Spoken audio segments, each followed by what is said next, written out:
Energy Secretary Chris Wright has to make some major moves before officially joining the cabinet. Pippa Stevens joins us now to explain. Pippa. Hey, Morgan. Well, this is not the first time a president-elect has tapped an executive for a cabinet position, but it can be complicated because these individuals often own assets that are a conflict of interest. So in order to ease the blow of going from the private to public sector, you're allowed to defer capital gains taxes on the assets that you're required to divest.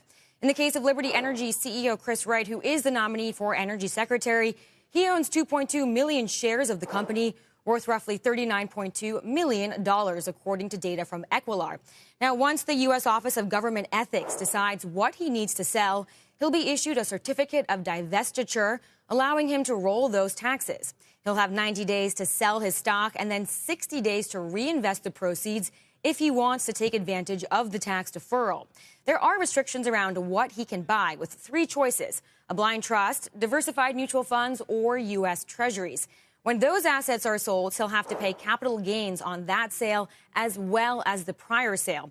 Now, he does also own about $13.1 million worth of restricted and performance shares that have not yet vested, which he will most likely have to forfeit. Carl?